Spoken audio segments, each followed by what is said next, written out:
Hello, my name is Ashish Soni. I am pursuing my master's in data analytics from National College of Ireland. I have done my DWBI project on impact of natural disaster.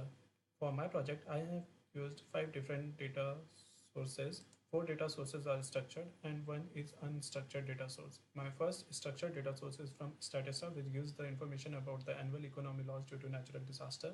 My second data source is from EMDAT, which gives me the information about the countries which are affected by the natural disaster. My third data source is our World in Data, which gives me the information about the impact of natural disasters like economic damage and death counts. My fourth data source is from UNDP, which gives me the information about the Human Development Index of the countries.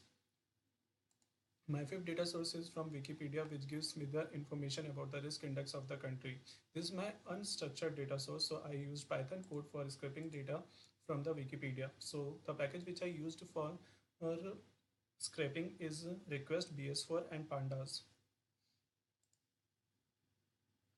This is my SSIS workflow.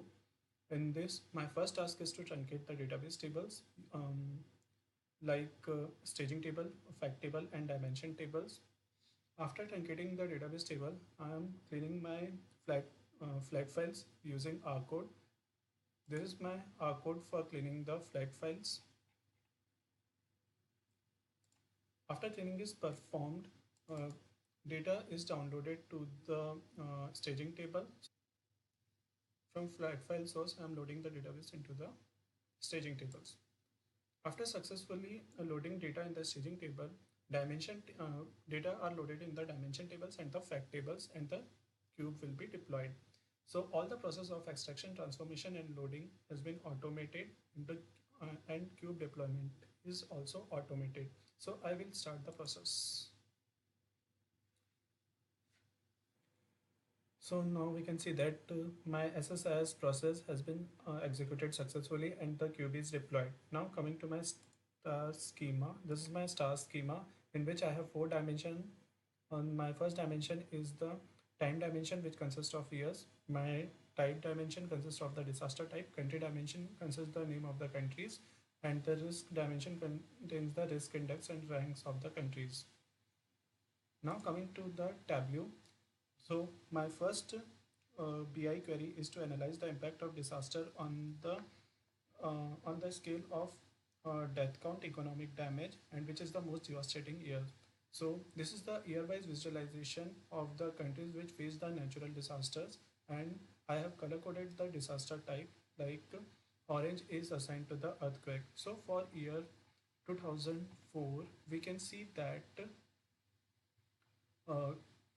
like Indonesia, Philippines, Japan, and this was the most devastating because more than 2 lakh people lost their lives in this disaster. Another one is in 2010. 2010 is again a devastating year.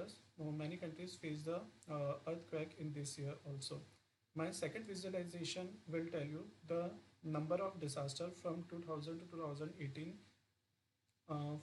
So we can see that China and Indonesia face the maximum number of natural disasters, and India and Japan are the countries after that which face the maximum number of natural disaster.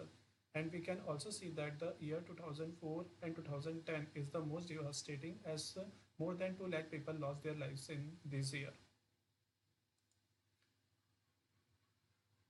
My second BI query is to analyze the impact of disaster on the Human Development Index. So for this query, I have used the data sources from UNDP and EMDAT. We will compare the Human Development Index for the year 2004, and we will see that how it impacts. Like in 2003, the Human Development Index for China is 2.655, and it drops to 1.623 in the year 2004. For Indonesia, it is 2.180 and dropped to 1.665.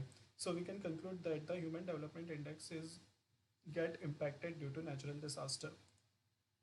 My third BI query is to check the risk index of the countries and occurrence of disaster in that countries. For this BI query, I use the data source like EMDAT and Wikipedia.